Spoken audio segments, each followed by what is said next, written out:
Hello, everybody. It's good to see you. Welcome to a Friday afternoon discussion with Dr. Alice Hines. And many of us know her and admire her. And we asked her to come and tell a little bit about her life of hindrance. One thing that we all know about Dr. Hines is she gets here at 6 o'clock every morning. And it's not that she thinks everybody needs to get here at 6. But she does, and she's got a work ethic like nobody's ever heard of. So I just asked her, by the way, what time did you go to bed last night? And she said, 2 o'clock. And I said, why? Watching movies? And she said, no, grading papers. And that tells you something about her. So much of her life has been devoted to students in profound ways. And I asked her, what are some of her favorite courses to teach? She's taught great books. She's taught 17th century British lit. She's taught, you mentioned another one, Intro to Fine Arts. And she teaches writing.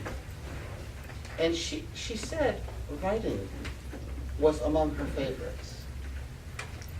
I have had so many students who've had writing from Dr. Hines and love it. Students from China. And we've got a lot of great writing teachers. And she's one of them. And she has had that impact. Now she's from Menifee, Arkansas, as you know. And a lot of her life has been devoted also to helping the people of Menifee, Arkansas take pride in themselves.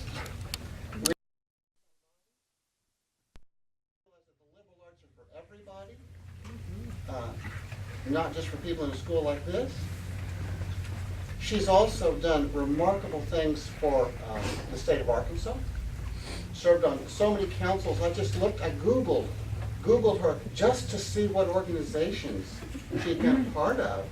I'm not going to read them to you because it would take too long. But there's the Humanities Council here. There's the Arts Council there. There's the Literary Council, Literacy Council there, just everywhere. So when we think of Dr. Hines, and I do, I think of a kind of Renaissance woman whose interests have been very, very broad in that best spirit. And I also think of what you call an organic intellectual. An organic intellectual is somebody that doesn't just live in their head. They're engaged in the community. They bring them together. That's Dr. Hines. Thanks for being with us. Well,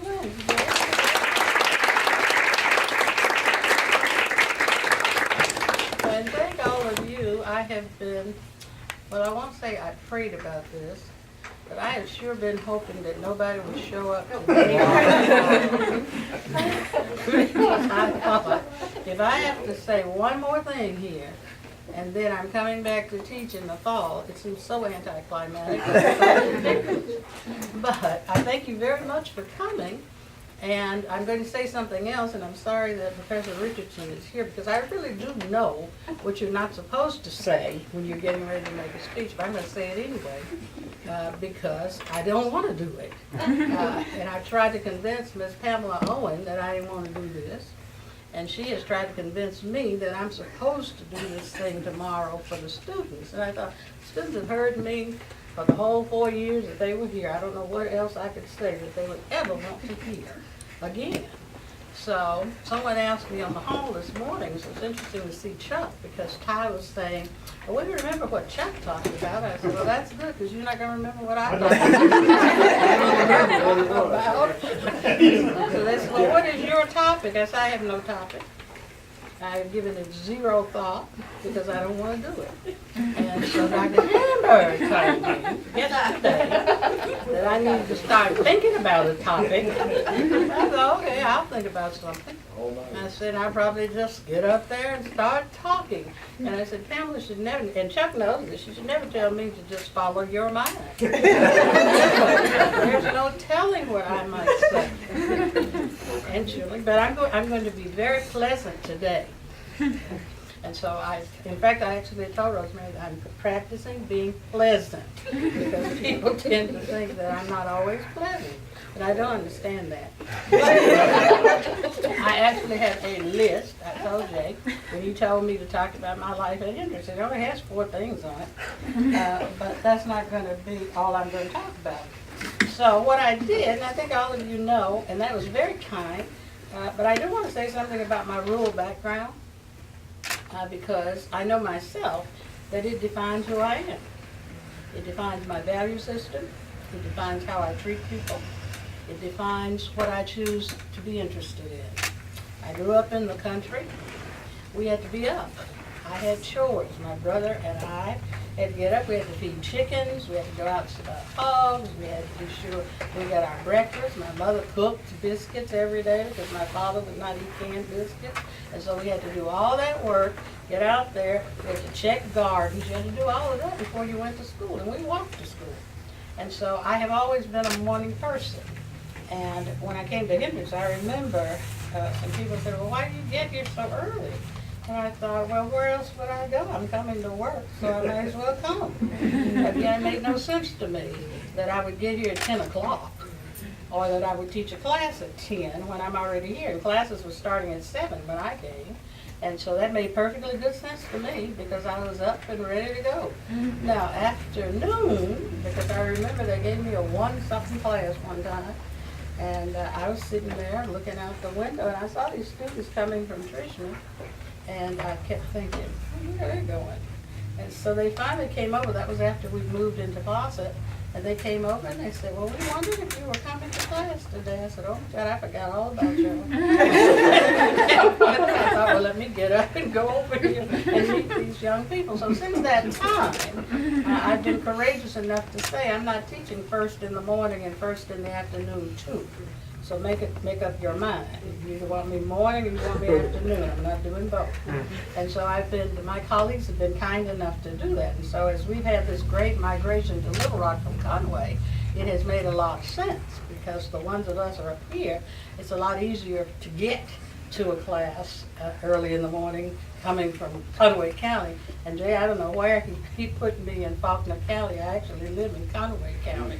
But I thought he was just playing, that he knew his geography better. So I thought that. But my points.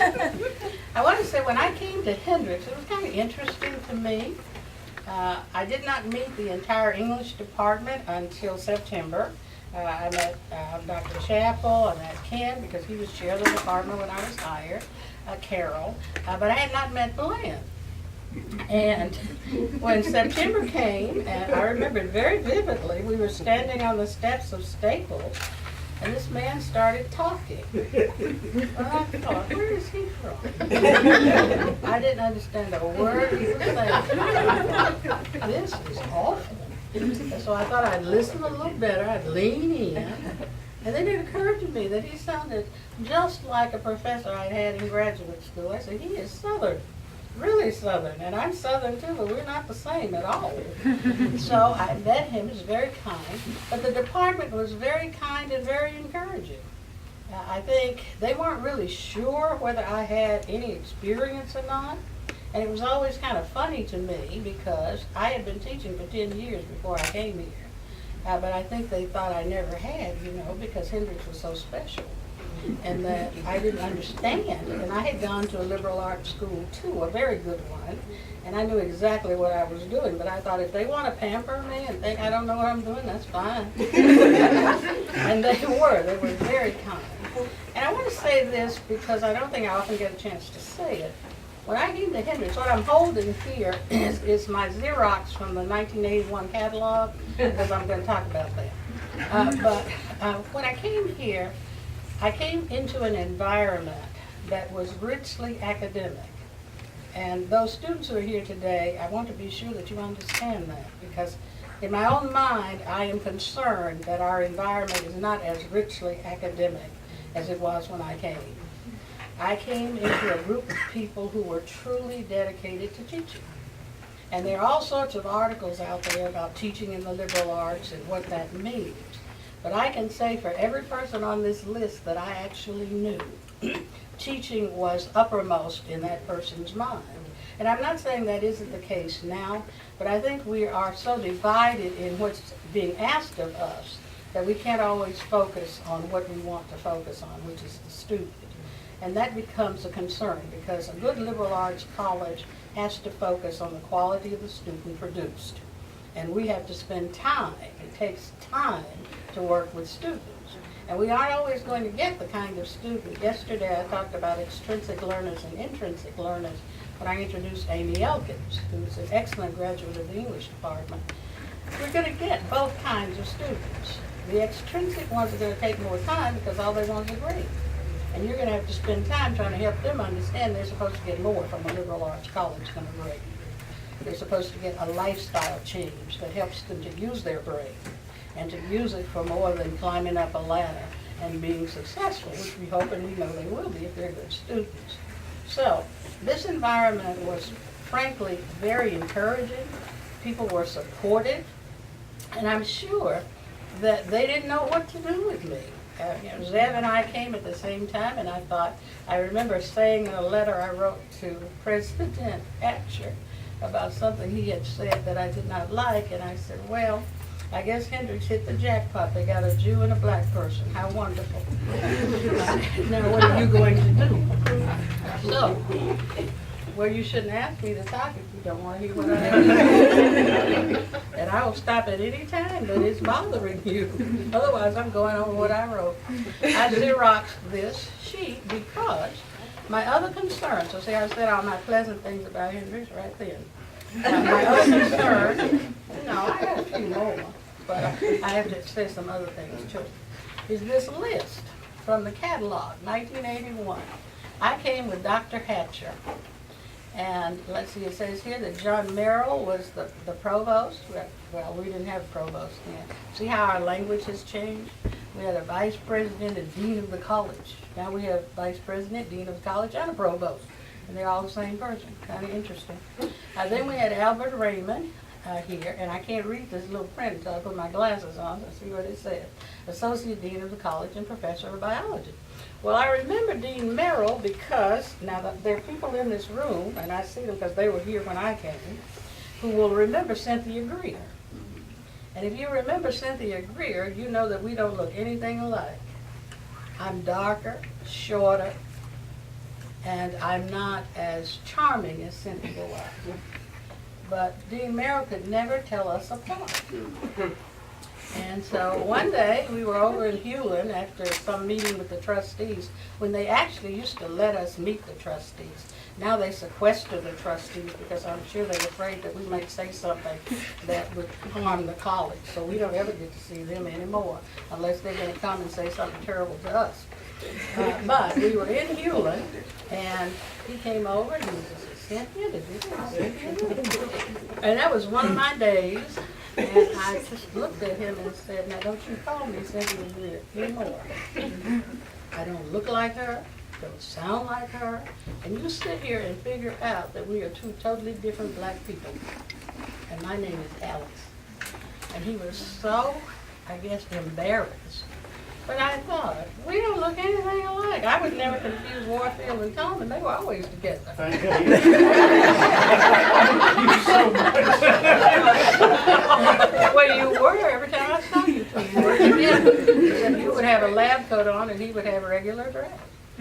So I said, we need to get this straight. I don't look anything like that. And just because there are only two of us here who are black, you get it right. And so he did. He came and apologized. And I said, it's not so bad, but look, there are only two. And we don't look anything alike. So we got that straight.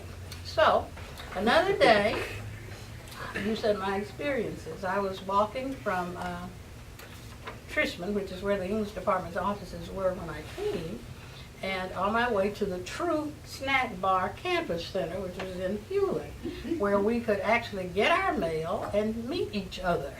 Of course, now we don't meet each other anytime until we come to faculty meeting, and more often than not, we're so worn out, we don't even spend time chatting. We just sit there and kind of go, hear what anybody's going to say. But Don Marks, a very good friend of mine, stopped me and he said, now I need to tell you something. I said, okay, what is it? He said, you need to spend more time in the campus center. And I said, why? He said, so people can get to know you. I said, well, why don't they come over and spend more time with me and get to know me where I am? I'm not coming over here to get to know the people. And so he told me I was not going to be very successful here if I didn't work on improving and coming to the campus center. So I never let him forget it the whole time he was here. I said, am I improving any? He would say, oh, you're just awful. So that's right. I remembered those kinds of statements. And it was kind of interesting. I listened to Amy Elkins talk last evening, and she talked about disorientation and how the concept of disorientation, as she explained it, affects black people particularly and those people who are marginalized. And I'm using that as a lead-in to everybody knows where the campus is, but there were days on this campus because there was nobody else. I was just here. Cynthia was over there in the staff, and there were a handful of black students here, a majority of whom were on the basketball team because we were in the AIC at that point. But they never got a chance to mix with anybody else. They just played basketball, and I don't know where else they went. But SBC was created because of that, because the black students felt that they needed to have some kind of union with each other. So I say that because there would be days when I would walk off campus, and if you go to where the language house is, there were two houses there, and one was a beauty parlor run by Levine Martin, and I'd just take a stroll over there, and she'd say, well, what are you doing? I said, well, I'm coming to find some folk who look like me, so I can take a deep breath and go back. And she said, why? She said, are they bothering you? Nope, they're not bothering me. I said, it just helps to be surrounded sometimes by people who look like you, sound like you, and share your values. I said, and that's not exactly what's happening. So I had a lot of days when I just walk off campus and take a little stroll. Of course, now I don't walk anywhere because I can barely get there. But I would also walk down to the post office so I could reorient myself because of who I am, my background, and the fact that I've always had a very concerted interest in women's concerns and the concerns of black people. And I say that because I knew that Hendricks could be a better place than it was when I came, because it needed to understand the value of having a true diversified community, one that was absolutely, absolutely inclusive, and I knew that that was not happening. And so I was willing for a very long time to participate in the trips for recruitment and so forth. And I reached a point in doing that where I remember saying very clearly to John Churchill that we're not meaning what we say, and I can't keep doing this. And I just stopped, and I haven't been on a trip, I can't even tell you, because I thought, I can't say one thing to a group of students and parents and have them discover that that is not what is the case. And so I thought I need to come out of this and be who I really am. And that's somebody who just would tell the people the truth. I know Hendricks isn't a bad place, but I certainly can't say you're just going to be surrounded by a bunch of people who are just like you. No, it's not going to be that way. And you're going to have to be a very stalwart person and believe in yourself. And I say that because that's what I brought from the country. We were taught we didn't have time to have folk coddle us and help us feel who we are and help us be motivated. You had to get up. You had to do your job. And my parents were the kind that said you do what you're supposed to do. I remember my mother very plainly. My mother was she believed in discipline. I thought, my goodness, if they'd had scan and all those things, my mother would have been arrested in terms of making you do what you're supposed to do. But I learned that you do your job and you don't complain about it. You don't have to have somebody behind you watching you. And what I said to those students, and I say it now to those who haphazardly, bless their hearts, make their way into my office, you've got to be confident in yourself. And that's what I tell them about writing. Trust your own voice. And then you can correct that voice if it's syntactically or grammatically incorrect, but trust it because it's who you are. And then change it if you need to. So those are my values. Now this list right here, after I started reading it, at the time I came to Hendricks, I counted every last one of them. Let's see, Chuck was here, John was here, Rosemary was here, Mary Richardson was here, Warfield was here, Guess what? How many men do you think were on this faculty when I came? There's a bunch. She was here. We had 64 faculty people listed here. How many of them do you think were female? 30. We did a little better than that. Not much. That's right. There are actually 9. And one of them was not full-time. So what does that say to you? It says something that I said to Art Johnson, because I had this advisee, whose name I won't mention. She's very successful now. But her father was a physician, or is a physician, he still is, I think. And he thought that she should be one too. And she was adamantly opposed to that, besides which she was failing in cell biology and all these other things. She hated it. She didn't know how to do it anyway. And so we were trying to figure something out. So I thought, well, I'll go over. She said he was always telling her what a wonderful teacher Dr. Johnson was and blah, blah, blah, blah, blah. I said, well, I'm going to talk to Dr. Johnson. So I ventured into Beulah. And if you remember Beulah, there's this huge table out there as you walk in the door. And the first thing I saw were all these student papers on the table, just open. And I thought, you don't do that. Anybody, because I did what anybody would do. I wouldn't turn one over. I said, oh no, that's a violation of student privacy. So anyway, I found Art, and then after I talked to him about my student, I said, why are those papers out there on the table like that? And he said, well, they have to be tough. I said, they don't have to be that tough.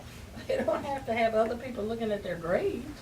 He said, it makes them strong. I said, oh, Art, that's just a bunch of mess. It does not make them stronger. It hurts them. And I say that because, when do you think we actually got a female in the sciences? Because I have my list here. None of these women on my list are in the sciences. And we got the sciences represented. When do you think we got one for the females who came here, who wanted to go to medical school, and who were successful? And, 89. McHenry, she left, Yep, she's no yeah, McHenry on here. she was gone. Mhm. It was early 70s when she Elizabeth. Yeah, Elizabeth, yeah. Well, I can read the name of the How about- women. There's not a one. No, There's one in mathematics. Joyce, The German lady was in that. That's right. Silka Allen. Silka Allen. Silka. She So was- what were the women supposed to do? You know, not that the men bother them, but where's your role model? You know, we've been modeling so and changing brands and all that business here. We're so big on it. So where were the models for those young women? We didn't have any. And then there were so few. So these same little 9 people had to serve on every committee every time. But that's right. Well, I was on the computer science committee so long I actually learned something about computers. Oh no! Can't you find somebody else? No, because they only had this little group right here. I wrote their names down from this list, and that tells us something. But I do want to say they're sitting here that Warfield and Tom and Chuck worked hard to bring a female into those departments because we needed them. We needed them to show the women, and we had an excellent gender balance at that point. But we needed them to show these young ladies that they could be successful, because I remember I would teach that 7 o'clock class, and Dr. Stuckey would be standing over there at his place at the door telling them they can't come in because they're late, and the little girls would be crying, and the fellas wouldn't help them. They wouldn't help them with these cats they were cutting up and all that business, and I thought, this is just terrible. And I remember I told Robin, I said, next time that boy says he won't help you, just pick up the cat and get him. I bet you he'll help you. Because they didn't get her, they just didn't have support. But they worked hard to bring a female into these departments. And they weren't the only ones. We did not have a female in business, except for Professor Eloise Raymond, who worked hard. I remember Eloise saying she did not want to retire from Hendrix and leave a department that was all male. So she worked, and how many iterations of females did we have before we decided we could keep one? And I can tell you there were 5. Before we decided that we could actually keep one. We would hire them and something would happen. Hire them and something would happen. And then finally we got one to stay. So it says a lot about the enrichment of our environment, but it also says that Hendricks didn't stop trying. And I know that to be a fact. So we actually worked on making ourselves more inclusive and more diversified. Now that applied to gender, it didn't apply to race. Because I said in this Tuesday talk, you know, this is 36 years, and how many folk on the faculty look like me? And you don't have to think about it because the counting is quite simple.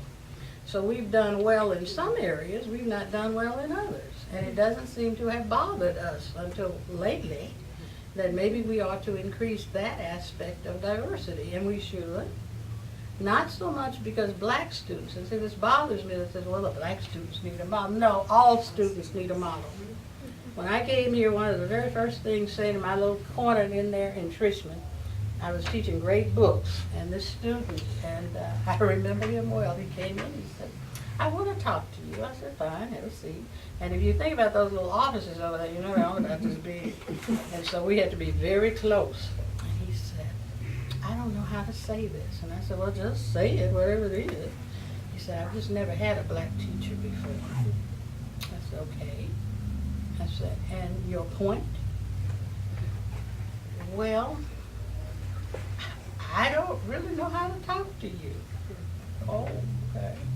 I said, well, what do you think we're doing right now? He said, oh. You can talk to me. He said, well, I wasn't sure what to say to you. I said, well, just whatever it is you want me to answer. And I say that because having diversity of my type, okay, is good for all students, and not just for black students. Because the irony of having Chuck and Ken and Bland and Carol accept me in the department is that coming up in Arkansas in the 50s and 60s, as I did, the adage is black people can't speak English, so it's obvious they can't write it, and they certainly can't teach it. And very little of that has changed in Arkansas. And so people need to see, not so much that I'm an excellent teacher or anything like that, but they need to see that we should put to rest some of these things that we've brought with us and sustained. And so Hendricks needs to do a much better job of that. And instead of increasing the administration, which we have done almost threefold in the last 3 years, we might try increasing the teaching faculty so that teachers have time to spend with students and time to help them understand how to get the best out of their liberal arts education. Am I over time? Okay, it's time for me to stop. Okay, let me see, what else do I have down here? Oh, the other thing I have is Parents' Weekend. I am so glad it is so different than what it was when I came here. It was not friendly and kind and helpful. It was a chore, and you hated to go. It got to the point that many of us had to go to the Hewlin area, which is where we were having Parents' Weekend, and you had to carry your roll book with you, because parents wanted to know, how many times has my child been to class? What is his, and you just standing there, it was almost as if you were going to an inquisition. And so finally, I think people understood the Buckley Amendment and what it actually meant, that we weren't supposed to be talking about students to parents openly, and so we got a reprieve. Plus, they counted to see if you were actually there. And I thought, oh my, how punitive, it was terrible.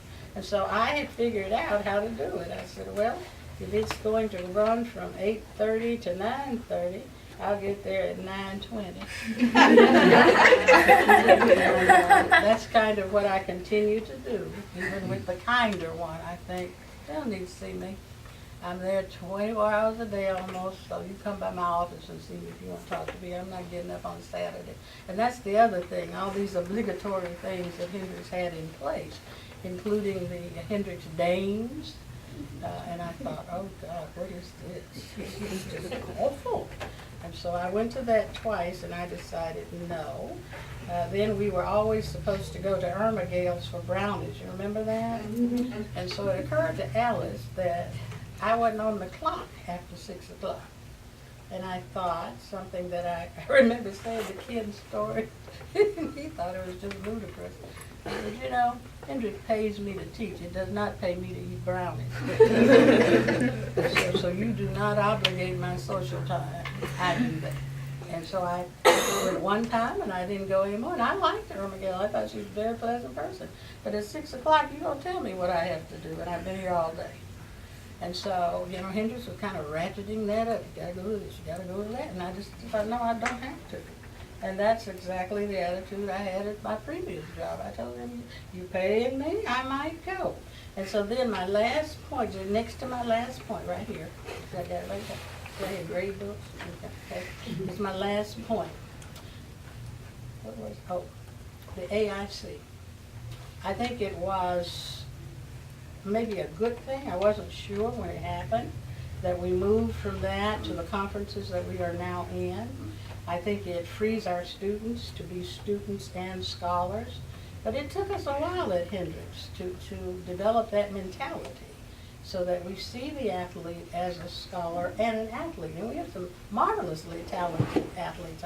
I read the log cabin every day so I can go back when I go to my comp class and talk about whoever's in the paper. And they're always so surprised. But I happen to like sports. I can't help it if I don't have any talent and I don't look like a person who knows anything about it, but I'm very good. I know exactly how the games work and I enjoy them. And I think we've come to understand that we need scholar athletes on our campus and that they set an excellent sort of modeling for the other students. And so that was a good point. The other thing I want to say is the changing complexion of the campus. When I came here, a majority of the people who worked on the grounds looked like me. A majority of the people who worked in the cafeteria looked like me. In fact, I knew most of them because they knew my mother. Now go to the cafeteria and look out on grounds. They don't look anything like me. There's been a changing dynamic. And one of, you know, we have had in the course of my time here at Hendricks, we have had about, I don't know, I don't see Jim Bruce here today, but he could probably tell us, or Stella if she were here. We've had hundreds of iterations of diversity committees. And then we finally decided that we would make the committee, you know, permanent, make it part of the committee assignment. And we've worked at this. And one thing I've constantly said to them, if all you're going to do is work with the faculty, you're not going to change anything at the school. We have to have a sea change, and that includes everybody.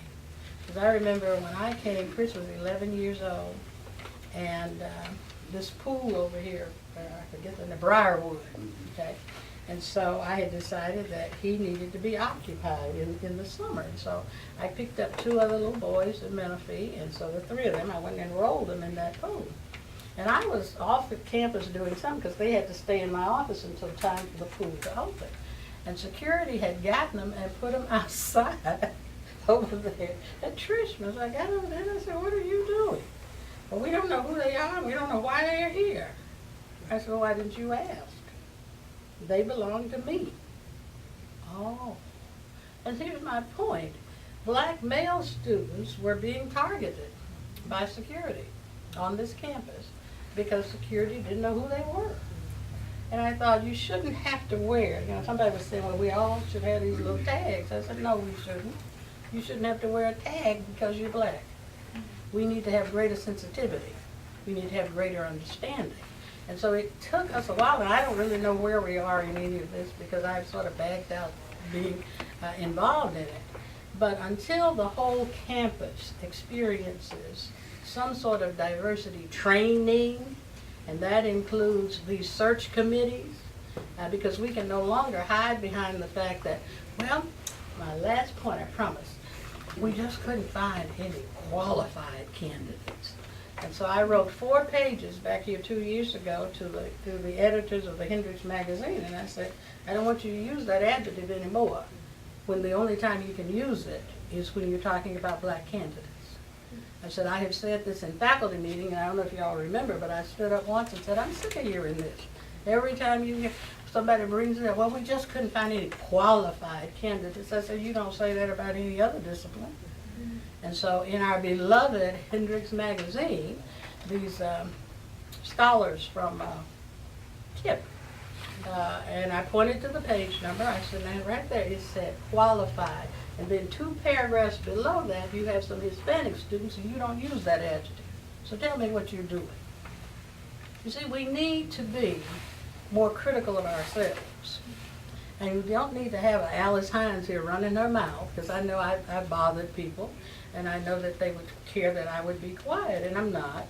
Actually, I've already said I plan to come visit the campus in the spring and chat with students, because we've got to learn to be self-critical. And you know, that's part of, and my last comment here, I promise, that's part of what I learned and what I believe in as a member of the CME Church.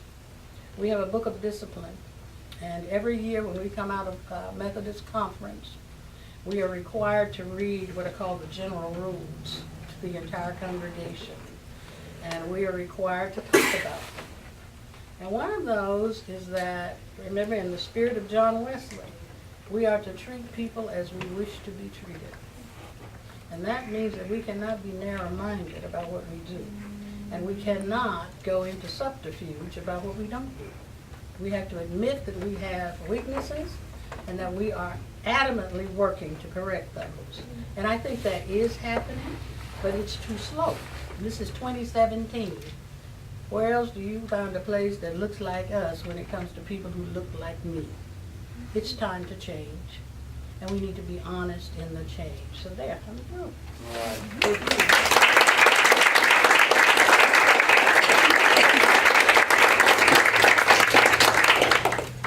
We have about 25 minutes or so, and this can be the give and take.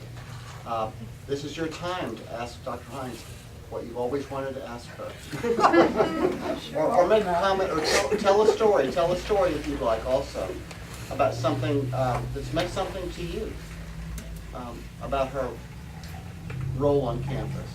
She's affected us all. It's not so much her role on campus that's been an inspiration to me. How she's treated her family, her mom, her son. That's not always been easy, has it? No, Throw in the uncle too. that's true. I have become the dedicated caregiver to my family. Right now, I'm all that's left. I had 2 brothers. One was 10 years older and one was 2 years younger. And in the course of my being here, my father passed when I was a freshman at Spelman. And so I just left us and our mother. My mother could never drive.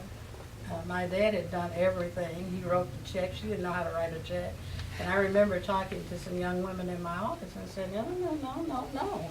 You have to have skills yourself, because I remember how difficult it was when he died. She didn't know who we owed. She didn't know where the checking account was, because she didn't do any of those things. And I was really very proud of her, because she learned how to do them, and she did them very well. So I lost her, and then my oldest brother was a banker in California. He died of prostate cancer. 2 years later, his wife passed, and 3 years later, my youngest brother. So I'm the middle person, and I'm what's left. So I was a caregiver to everybody, and you learn a lot when you do that. You learn that you gotta be patient, that you have to keep going, that you don't just throw your hands up. And I know a lot of people say, well, you're going to keep working? Well, sure, why not? I've got somebody taking care of them until I get home. And so it does work. And you're right, it's not easy. It hasn't been very easy at all. But you don't. See, my parents were the kind, and I keep going back to coming up in rural Arkansas. You know, right now we can't plant. We got a farm up there in Atkins. We can't plant. It's too wet. So you can't determine what your obstacles are going to be. And so my mother used to say all the time, you just don't throw your hands up. Her favorite statement was, you've got to learn to take some things. And that's basically what I've done. I've had to learn to take it and just keep on going, because that's what you do. On that point, Alice, you remember when you and I went to Philadelphia and then Yes, I do. 2005 or 6? Yeah, we were The Modern interviewing. Language Association, and we were interviewing some Yeah. of my colleagues back there know what that's like. Everybody in academic, we were interviewing for the position that Dr. Stuber now fills. That's He was one right. of the people we were interviewing. And you and I was doing all the interviews. We were two who were able to go to the convention. And Alice's cell phone rang. And so she said, and she moved away and started talking. And I kept talking to the candidate, whoever it was. I don't think it was Dr. Stuber. No, it wasn't. Someone else. And we kept talking, and I noticed Alice walking around. And so I waited a minute, and she came back, and we finished the interview. And then Alice said, that was my uncle calling. Wonder why I hadn't picked him up to take him to the grocery store. I kept telling him I'm in Philadelphia. And he couldn't quite get, he thought you were in Philadelphia, Mississippi or somewhere. And finally, I think he understood where you were, and he just got his days mixed up or something. Yeah, Because he you told had. him you were going to Philadelphia, Pennsylvania to a meeting, and you have to get somebody else to help you. In Russellville, Arkansas. In Russellville, Arkansas. Because he was responsible for getting the feed to the animals on the farm. And then I've always also had a truck, because you gotta go out there and do what you gotta do. And so I kept the books, and then I would take care of the others. And so he was used to me being there every 2 weeks to do something. And I kept saying, Junior, I am not in Arkansas. He just did not figure it out. Did you remember that? We just had to keep going. I was afraid you were gonna have to go catch an early flight back to be able to take him. So I could take run him. his errands or something. But we had a successful search. So Yeah, we did. We're very pleased with the results. We sure are. We've Anybody got else good have a memory department. like that? Well, and maybe with that, it was interesting hearing how you were describing the English department when you came in. And how do you see it being different now compared to when you got here? Well, we have different streams of interest is one way. I think in terms of the quality of the faculty, we have an excellent English faculty. But I think we have a great deal more variety. You know, the thing that's kind of interesting is when you think about it, and Chuck and Bland and Ken were both Victorians. So we had two Tennyson people, even though Bland was basically Browning. So, but that was Victorian, okay? And we had one American lit person, Chuck, so he had to kind of be everything. And I think people forget, when Chuck was here, the two of us taught just about all the composition And the grammar. and the grammar, because Chuck had to teach the course to prepare the teachers for certification. And so he was carrying all of American Lit, plus the grammar, plus everything else we had to do. Well, now we have diversity, and I tell people all the time, we have an excellent department. They're all engaged, and they like working with students. And I know you've heard me say, and I'm sure you took the edge off what I was saying. There are many people, see, one of the things about writing is you learn a lot about the students. Now, I don't go anywhere, and I've gotten so now I'm pretty much mobility impaired, so I can't get any place. But I don't have to go any place, because all I have to do is read student paper in composition, and I know just about everything that's happening on campus. And that, well, it's true. I mean, one assignment the students had, the second paper they wrote this semester, and I wasn't even asking, I just tried to come up with topics to make the writing interesting. But I believe that one of the ways we can help freshmen, and our 110 students are almost always freshmen, is to help them better understand their campus. And so the assignment was to describe their worst academic experience from the first semester. You learn a lot. And I know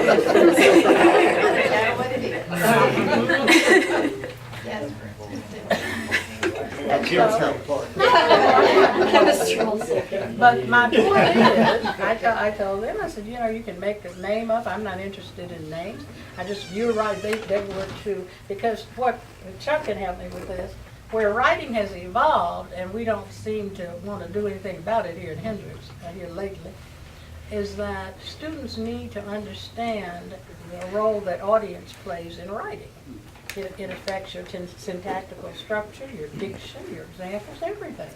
And so I always give them an audience, and so they were writing to their academic advisor, explaining their worst academic experience from the previous semester. It was amazing what they wrote. I was reading it, I thought, that happened, and some of it would bother you. So our next assignment, let's see, what else have they written about? Why they came to Hendricks. That's kind of interesting too. So I got to find out that we had students here, and one young man said, well, I just came because the coach came all the way down to where this young man is from and recruited me. And I said, well, you're a good student. He's very good. They're writing very well. But you can learn something. And that's why, for me, it's spending time with the student. Now, you probably say we're not doing anything. A lot of times we are. We're just sitting in there talking. But people need to be able to talk to somebody. And it doesn't need to be orchestrated. It needs to be something that comes naturally. And students are not fooled. They know when we care. They may never say anything to us about it, or about the fact that we don't care, but they know. And as a liberal arts school, and one that we like to compare ourselves to other liberal arts schools, we need to be about the business of caring. Caring for their academic lives, but also caring for what happens to them when they're not in our classes. And that's important. And when I came to Hendricks, that's the kind of place I came to. That's the kind of place, now you're looking at Tom and Warfield here, and I know what they did for the students under their care. I know what Chuck has done for students in our department. Well, we need to do that, but if you look at what's happening now, and now this is Alice's version, so you can say, I don't know what I'm talking about. I encounter younger faculty, and they're so tired because they're having to do everything all the time. And you can't survive that way. You need to have respite. So we need, in most places, and so I know the people in my department heard me say this, and I know they wish she'd shut up. But I've asked them, what new academic initiative have we brought to the campus? Now, if we're keeping up as we claim we do, we're teaching 3 classes, right? Most places have gone to 2 per semester. Now, do you think we've even bandied that around in discussion? No. So now we want the kind of activity between a faculty person and a student. We've got to reduce the teaching load. We've got to reduce the committee load. And when Esslinger was here, committee on committees, we started working on that. And I know Chuck remembers. We started cutting it back and saying, everybody doesn't have to be on a committee. But you see, we've got to make our teaching lives comfortable enough so that, because these young people, and I'm glad you asked it, Mr. Alexander, in our department, they're not going to be Alice Hines who gets here at 6 o'clock, fiddles around with some coffee, goes, sits down, and how my office looks, it's terrible, and go clean me out a little space and sit there and grade papers like I did this morning, because at 2 a.m. I had finished the parts of the exam, and the students told me that my exams are too long and that I asked too difficult a set of questions. And I asked them this morning in class, because I returned those papers, and I said, well, I think you're paying $55,000, right? I said, so you want me to give you $2 for a comment? I said, it doesn't work that way. And I say that because that's the way English teachers and teachers across faculty would do. But we wear them down with all this other stuff. It is fine, and I am not saying anything about not getting new buildings. But do you see any new classrooms? You see any new offices? We need to have pleasant working environments. We need to have a pleasant schedule. And if we do, we can deliver. But we can't deliver when we're constantly on the job. So we've got to change that. Hendricks needs to be looking at that. And it needs to look at it for the whole campus, not just a segment of the campus. Did I answer your question, Mr. Alexander? We've got about 10 more minutes. Anybody want to say anything? Oh, and you can tell me that what I said wasn't true. I don't mind. Everything you said was true. I have so many things going on in my head because we've sat together for a long time, over many years, and you've been incredible support to me. I was always behind you in the line. I should have put you first, but anyway, I'm thinking a lot about the switch that we made from term system to semester system, and we've been in semester system, although I'm gone now, 15 years. And so you've been longer in the term system than the semester system. And on top of that, you talk about the potential for going from 3 to 2 per semester teaching. Would that also mean with the, one, do you miss the term system at all, or has this been working out? Oh, no, I absolutely miss it. Yeah. Even though I appreciate Churchill's soak time concept, Yeah. that didn't the happen. students aren't soaking, and we aren't either. Yeah. I mean, we're on the beam, the very next day, you gotta be Tuesday, Thursday class, Monday, Wednesday, Friday class, and you don't have the continuity, and it has really, in my view, it has affected how I teach writing, because, having the whole week, I could see the students, and so now I've gone back to trying to do that. I like the other system much better. And I didn't get to say what I wanted to say about these common classes. We had a concept, and the students hear me, poor Mr. Alexander's had to hear it twice, because he's had 2 courses, but it makes a difference when you get a student who doesn't know Aristotle. It's different when you get a student who doesn't know Plato, because they are seminal to what we teach in English literature. Well, we had a set of courses that did that. And I was looking because I thought I needed to call Dr. Hindenburg because I had assigned the misanthrope and couldn't find my copy. And I thought I had to call Rosemary and see, can she find her so I can have a book. But I pulled out the syllabus from the WIT course. And there, when we were doing the 17th century, there was the misanthrope. And I told my class the other day, I said, if you had been here about 15 years ago, you would have already read this play. I wouldn't be sitting there trying to dig up handouts on Aristotle's Poetics. You can't teach drama without that. So our kids aren't getting what they have. And I support this notion that, we've got to be dynamic and do what other people are doing. But you don't milk a curriculum and turn it into something that's not helpful. And I don't see help anywhere. Because it's very difficult to get people, and I understand this, to teach outside their area. But we're a liberal arts school, for heaven's sake. We're not an R1 university. We ought to be comfortable teaching and working outside our primary discipline. And we're not. And we let that sway all the votes in the faculty meeting. I can only do this.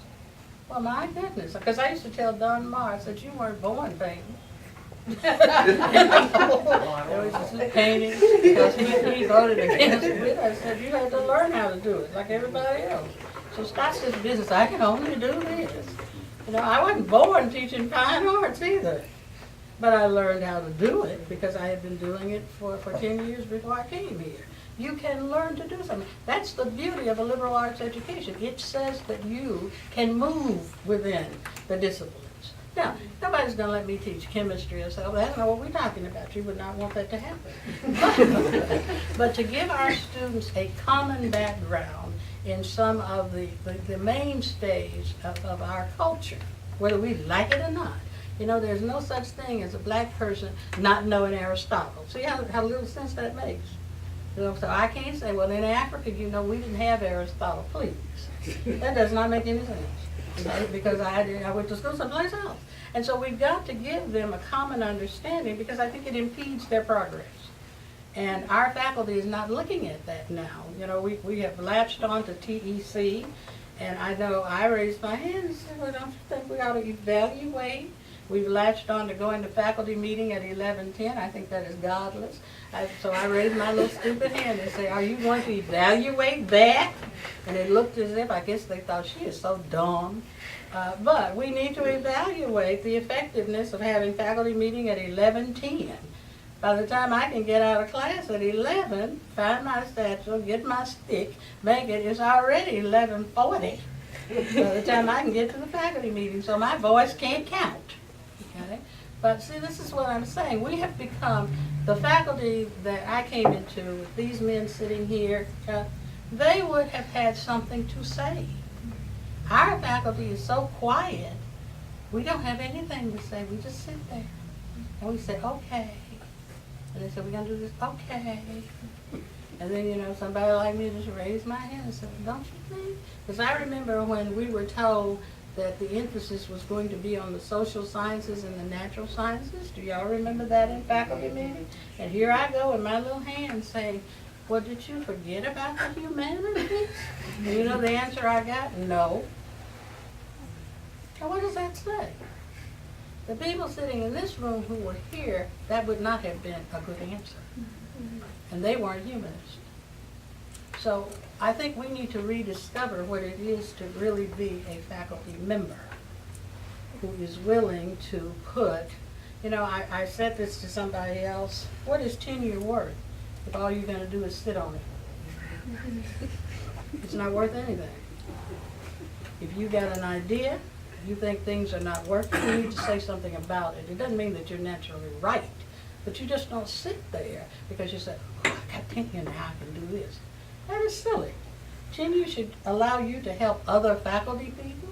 It should allow us to help ourselves. It should allow us to help this campus be the kind of campus we want it to be.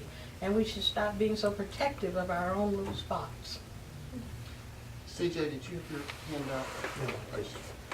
Well, I remember him. anybody else have anything they'd like to say? Only that in 1992, I had the same reaction to Hendricks Dames. Oh, yeah. Not being a Southerner, maybe it was me, but I went to one meeting and said, that's not for me. And they were just trying to find a place because, see, I didn't even get to talk about the fact that Hendricks wasn't used to female faculty people, see these 9, because they weren't having children except for Mary Grace having their 3.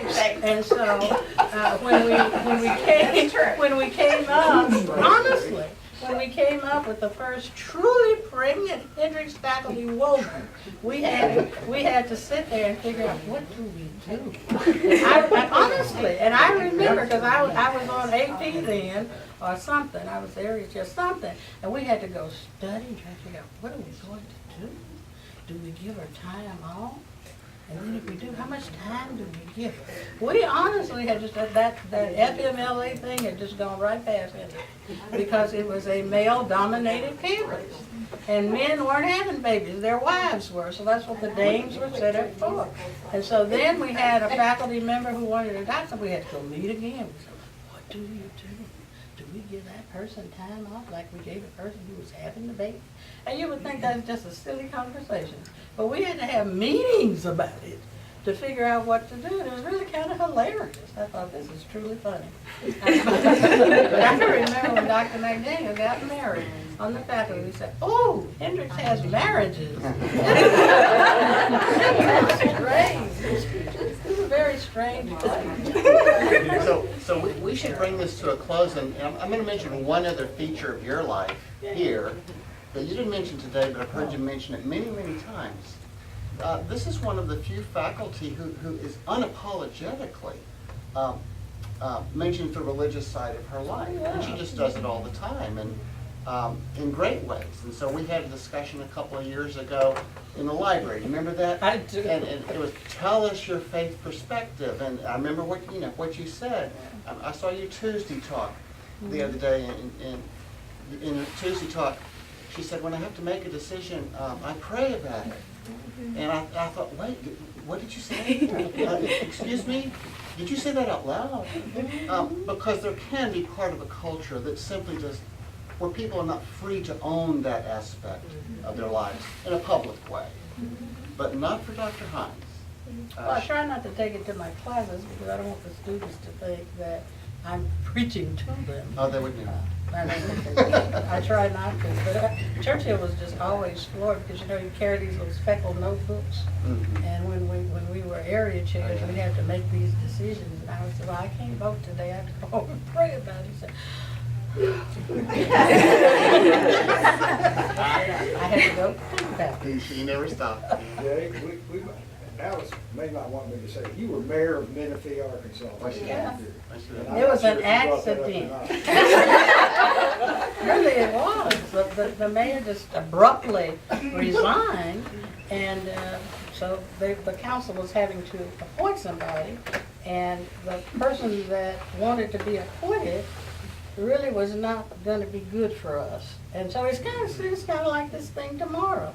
I was coerced into doing it, and I thought, okay, this is May, so I only have to be mayor until December because I didn't think things through. And then when I got in there, they said, no, you have to be mayor until the next year. I said, you have got to be kidding. And so I did my little mayoring outside the office. I just come up and sit with the clerk and say, okay, what do we need to do? And then I do that and come back down here and do it. But yeah, we made it through, and I need to say this, Hendricks has been tremendously helpful. Bruce isn't here, but when we were reclaiming the schools, you have to know something about Arkansas. And the schools up there in Menifee was the center of Menifee. But when integration came, Menifee had to make a decision with Plumerville about what to do. And Marlton did not have a significant enough number of black children. And so they needed both Plumerville and Menifee to meet the DSEG quota. And so we were bused. So the Menifee kids still are bused from Menifee to Marlton every day. And what happens, there's no public transportation in this area, and you know that. So when the kids come back to Menifee, anything that's happening in Marlton, their parents are down here working. They don't have any way to get back up there. And so that's what gave birth to the tutoring program. Well, Hendricks students have tutored in Menifee since it came into existence as a tutoring program, but they volunteered time, we repainted the building, and it was brutal what the school board in Marlton did. You can't imagine pulling up an industrial oven, pulling it up from the floor. They even took the doorknobs off the doors. Can you imagine that? So that's no longer just moving. It's indicative of racial hatred. And so they left the school in utter shambles. And so we had to replace it so that we could go in. It's now very nice, and Hendricks partnered with us, and we have a beautiful mural up there that a young man from Hendricks painted. And so Hendricks has done good things. So I don't want you to think that all I'm doing is sitting here bashing. I wouldn't still be sitting here. I would have left a long time ago if I thought this was a horrible place. It's not. Hendricks has been very kind to me. Very good. They've accepted me, and they've gone along with my, my quirks and my curiosities. And so I'm grateful for that. And I'm grateful to God for having it.